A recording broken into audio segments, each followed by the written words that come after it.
Hey, what's going on, everyone? This is kiodiekin, and welcome back to another exciting review. Today, we're going to take a look at the brand new exclusive Raspberry Pi 4. This is the brand new one that has the additional overclocking. It actually is based at 1.8 gigahertz, which is 300 megahertz more powerful than the previous model. Now, before I get into all of that, I definitely want to thank all the people at Micro Center, the reps that I met, and also the store personnel for assisting me and walking me around the store.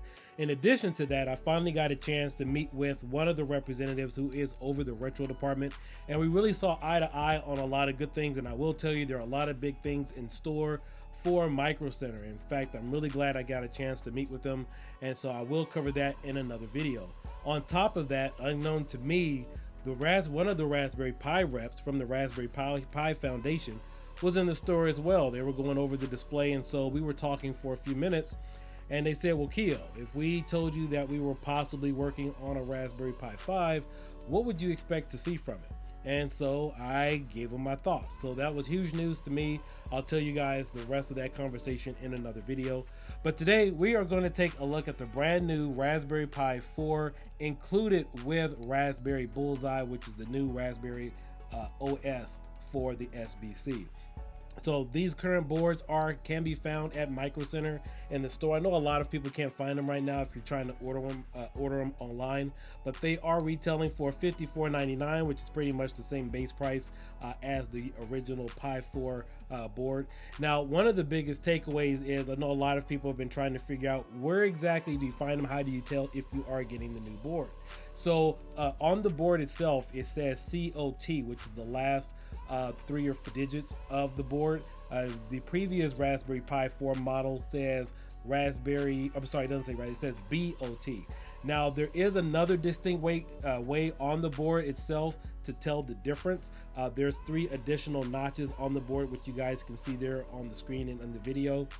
But in addition to that, my priority and main concern was, well, how do you tell the difference between these boards just by looking at the box? Because you don't want to have to go through 5 or 6 boxes opening them up in the store to tell the difference. So I was able to determine what are the differences between the different Pi models. Now, please keep in mind, the last time I did a video on this where I addressed the USB-C fix with the Pi models, there is a distinct difference with the packaging if you go to Micro Center. I can't tell you if that's going to be the same thing if you order directly from the Raspberry Pi Foundation or if you order through Kiodiekin or one of those other websites. And of course, I know the last time I did this video as well, some of this really didn't coincide with some of my friends over in the UK because they had the same package regardless of the Pi models. But in the video here, you guys can see that there is a significant difference on how you can tell the different boxes of which one is a previous Pi model versus which one is the new Pi 4 COT type version, which is has a base clock speed of 1.8 gigahertz. And just a few days ago, when I was actually on my way to Micro Center, the Raspberry Pi Foundation released the Raspberry BullsEye operating system, which gives us brand new improvements and some of the things that we can expect to see in the future. But with that being said, let's go ahead and bounce on over to the desktop so I can show you guys all the wonderful things about this new single board computer.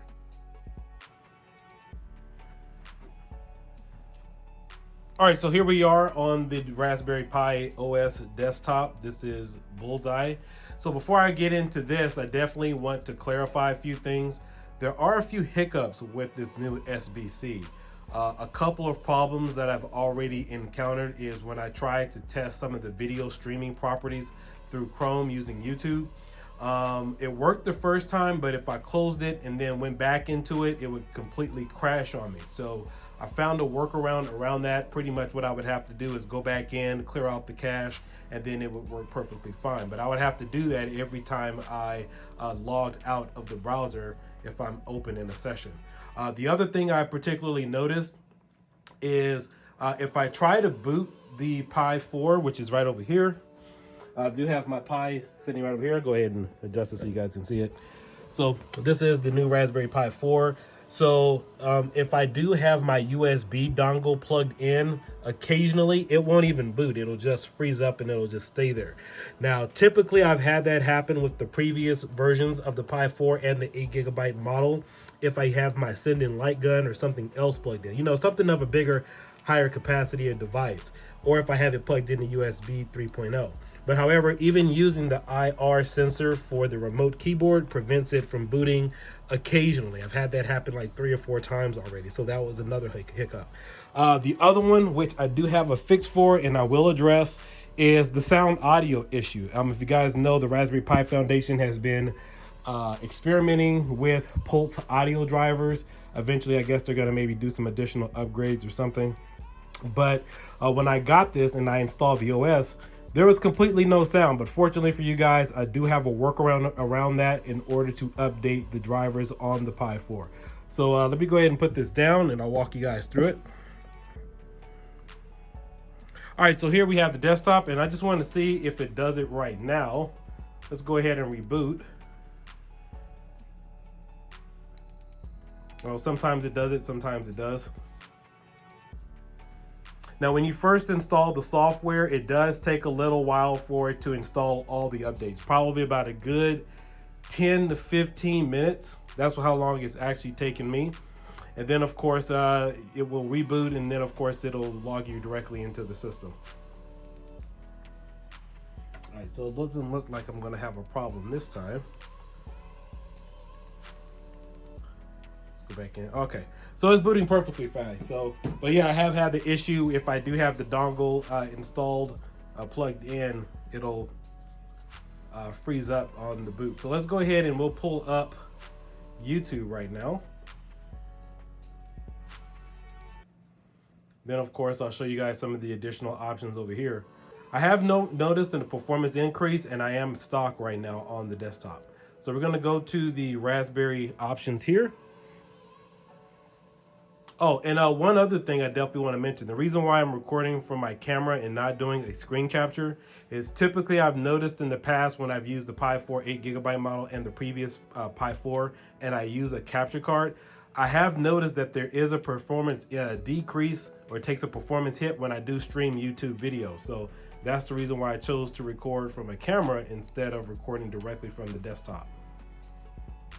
I know a lot of you guys, when you first saw my other Pi4 video when I was doing the 1080p stream, you had questions about it. And so I happened to notice that. And hopefully it doesn't crash this time.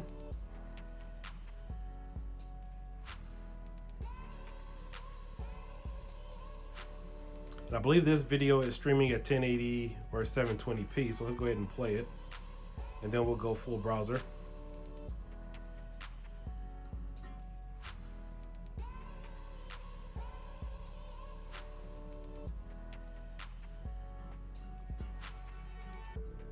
And let me maximize it for you. And I haven't noticed any problems when it's been playing in 720p.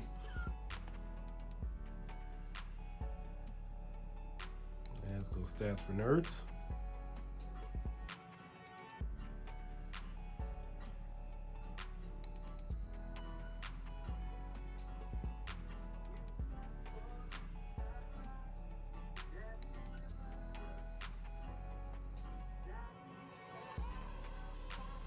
And so as of right now, we have a total of 676 frames out of a total of 178 have been dropped. Now, honestly, looking at this, you really can't tell the difference. 1080p full screen also works pretty well too. So let's go ahead and pull up a 1080p video.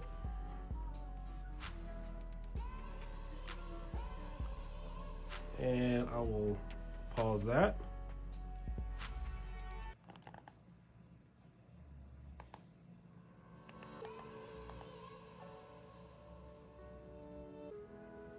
And we'll pull something up.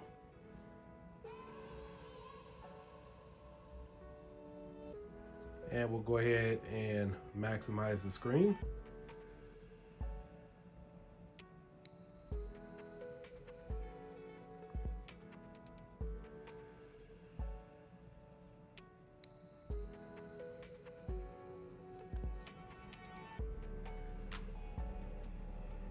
I'm gonna turn the volume down just a little bit.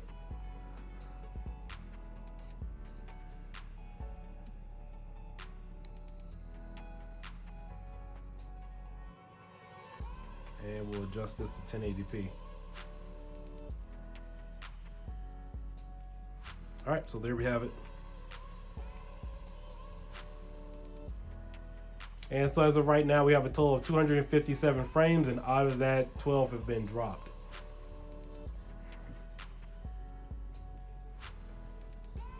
But it does run pretty smooth. I don't have any complaints about this. I can tell you that there has been a bigger performance increase. And we are on stock settings at 1.8 gigahertz on Raspberry Pi BullsEye, or Raspberry OS.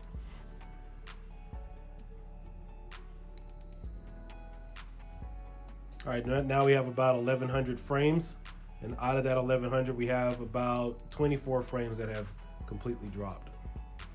But again, to the naked eye, you can't tell anything. All right, so let's go ahead and switch over now to another video running full screen.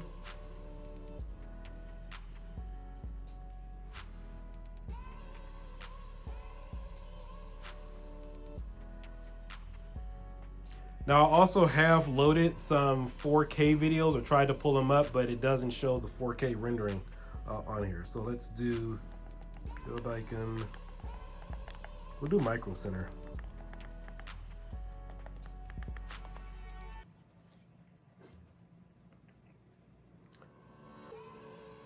All right, we'll do the video that I posted the other day.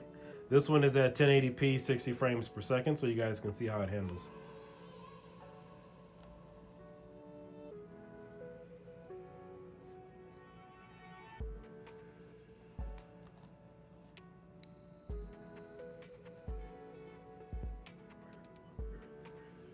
Fast forward a little bit. And let me manually change the resolution settings. Right now it's at 720p. You know what? I'll leave it here at 720p here for just a few seconds, and then I'll adjust it to 1080p 60 frames.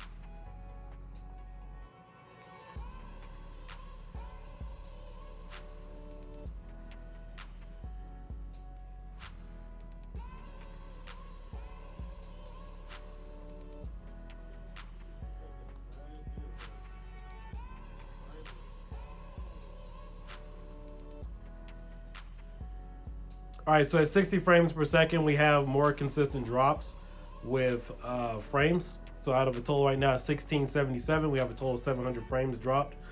Not too bad. I mean, it's a much bigger performance than what it was before originally.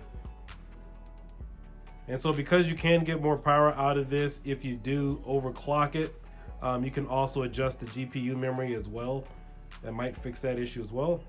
All right, let's go back up to 1080p 60 frames and see what kind of performance we can get.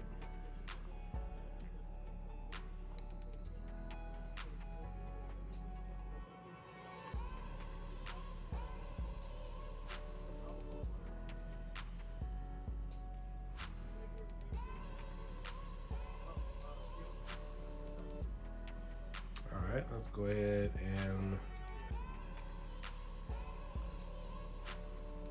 just waiting for the option to pop up. I'm not procrastinating or anything. Now there we go, 1080p 60 frames, and let's see what we can get out of it now.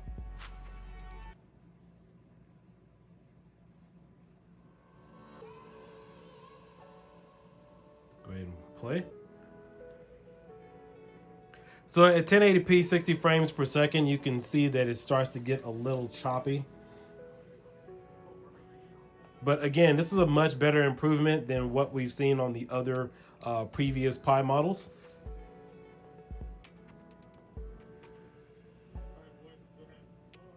All right, so out of 955 frames, we have 703 dropped.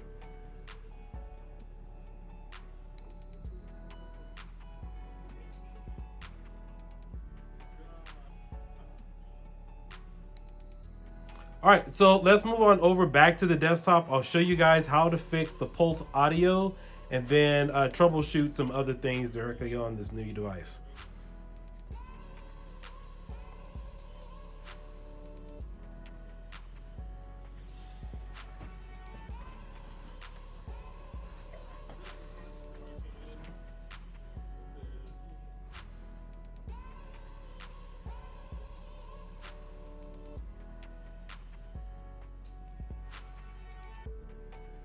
All right, so for the time being, I'm going to go ahead and leave this Chromium browser open because it's going to be very vital to fixing the sound settings. So what you're going to do is you're going to go to Terminal, and you want to type in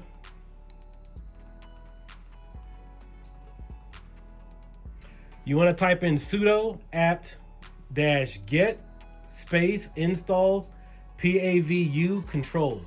So I believe I have that saved here in one of my browsers. So let me go ahead and pull that up. I want you guys to see it. There is a full tutorial on here. So if you go to PAVU control or packages.org /download /PAVU control, you want to go down to Debian 11 BullsEye. That is the bottom option here. In fact, let me move the camera closer so you guys can see it.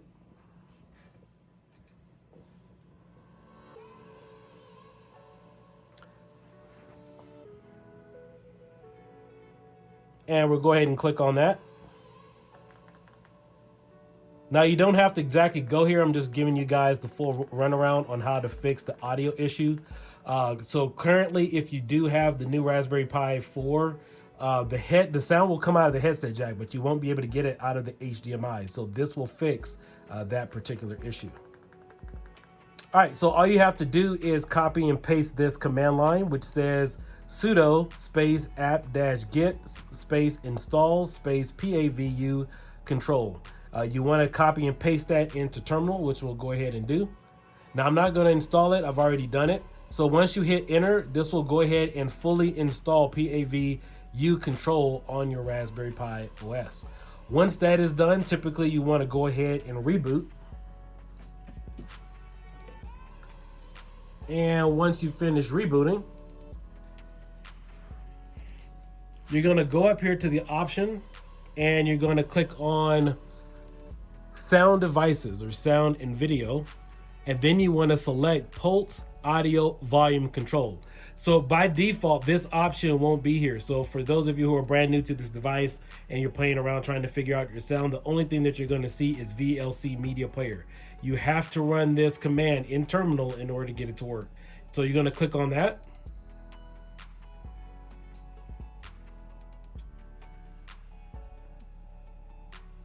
Now, here's the other major part. Just because you install it, you still have to manually change your sound port from, you have to change the audio port from analog to HDMI. So you want to make sure this is selected. Now, there is another option here I definitely want to show you guys under the playback section here. In fact, let me move the camera back over. There, you can see it better now. It typically doesn't show up. So let me go ahead and pull up YouTube again, because for whatever reason, it only pulls up when I'm actually playing something. I'll just play some random video.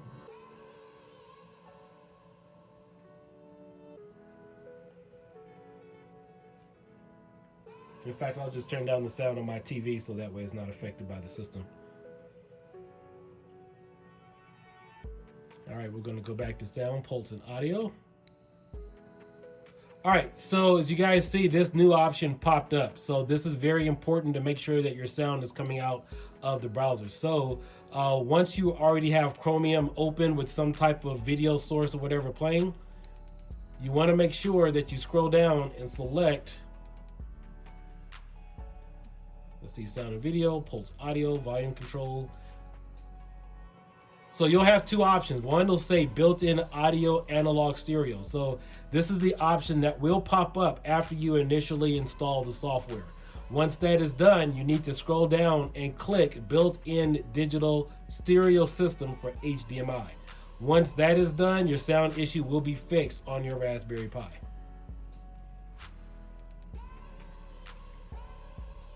All right, so let's take a look at some of the other stats here. Let me go ahead and close this out. And we'll go ahead and close this. And it's a cool thing that I don't see it. Let's see here. Let's go ahead and type in YouTube again. Yeah, because it kept crashing on me. So just want to see if it's not. Okay, it's not doing it anymore. All right. All right, so let's go back to Terminal.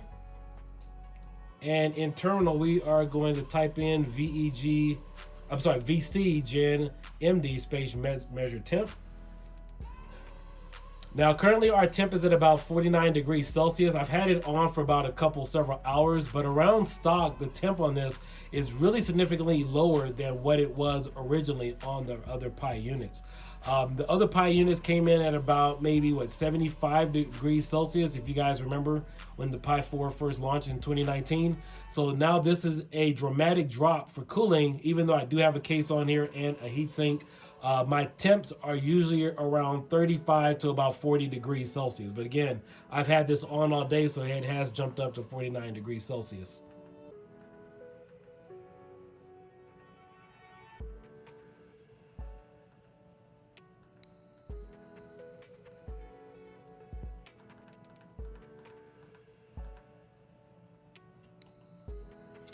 All right, we're just looking at the specs now. As you can see, the CPU is overclocked at 1.8 gigahertz. Currently, the memory in use is 806 megabytes out of a total of 3,800. But all in all, currently the resolution is set to 1080p, 1920 by 1080. You also want to be very careful too, because the Pi will pull additional power if it is set to if it's set to 4K. This is a 4K TV, however, because I've already previously set it, I've set it to 1080p, you will get a better performance increase. Now, additionally, you can set the resolution on your Raspberry Pi desktop to 720p, which will give you a bigger performance increase. In fact, that's something that we recommend even with RetroPie. You lower the resolution to a overall scope of 720, maybe something a little lower, and then you let the TV upscale. So that's how we've also improved frame rate running RetroPie. Now, I won't have a full review on that today. I do have a Raspberry Pi Supreme Ultra build that is ready to go that will boot directly on this Pi, so I will continue to do tests and some additional videos. So let's take a look at some of the other things really quickly. We have programming. We have BlueJ Java IDE. We have Genie. So these are some of the additional programs here that you will get included. Some of these are the same. Some of these have been upgraded. You have Smart Sim. You have your basic Office programs here, LibreOffice Base and LibreOffice Calculator, Draw, Impress, Math, and Writer. You already have Chromium, which we've already covered. Again, Pulse Audio is not stock. That is something I had to add in order to get it fixed. Definitely shout out to one of my buddies I've been talking to, another YouTuber as well as the guy who originally found this fix on Reddit. Regarding the Pulse audio drivers being fixed. And again, these are just my issues or concerns, some of the things that I've ran into. I know that this is still a brand new board. A lot of people don't typically have this yet.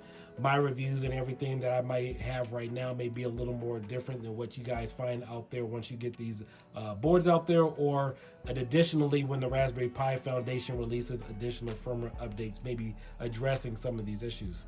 Let's see here. We got games. We have Boeing, Bunner, Cavern, and Soccer. And we have Archiver, Calculator. You got your File Manager. We have Raspberry Pi Diagnostics. Let's click on this. I don't think I've ever... Oh yeah, this is for the SD card tester. Okay, that's pretty cool. I've never really used it on this before. Let's see, you got SD card copier, Task Manager, Terminal, and Text Editor. And then, of course, you have your screen configuration, print settings, keyboard, mouse, Raspberry Pi configuration. Let's go ahead and take a look at that. And then in here, you can adjust your display. A lot of this still looks similar to what they've had before on the previous models. And then also in here, performance, you can change your GPU memory as well. And then, of course, you can set your time zone as well as your Wi-Fi country.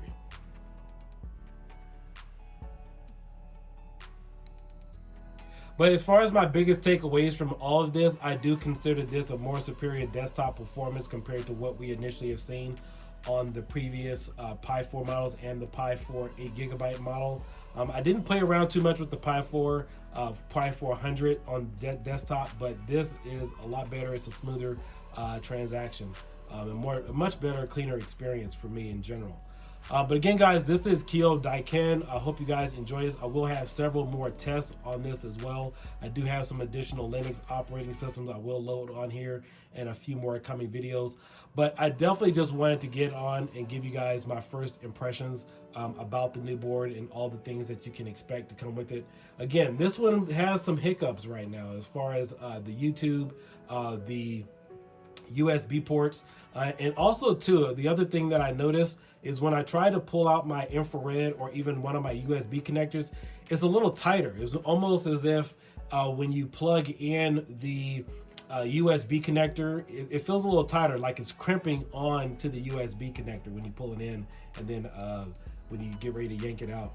But I've toyed around with it a little bit. Again, I've never had that situation with any of the other Pi models. I'm not sure if that's just me, but I'm just giving you guys my overall experience as far as what I'm seeing. But yeah, make sure if you guys do have any of those issues that you're trying to boot without your USB devices in there. I haven't tried a standard mouse. I don't have one near me right now in order to check it out. But all in all, I really love the device. I love the direction that they're going in with this. I'm anxious to see how the retropie experience will perform overall with the additional processing power. And I do believe that this unit may be possible to overclock to about 3 gigahertz. We'll have to see. I do have a good case or heat sink on it, and who knows, I mean, maybe if I need to overclock it a little bit more, see what kind of power I need to get out of it and keep it cool, you know, maybe I'll waterproof this one again like I did the other one. But again, guys, this is kiodiekin. Hope you enjoyed this brief review in regards to this new operating system and this new outstanding board. I will have some more information for you guys in the next several days. But yeah, this was all pretty cool and straightforward. I'm glad I was able to pick up one of these. I haven't seen a lot of reviews on these. I'm glad to actually share this with you. So I will catch you guys later. Peace out. Next time.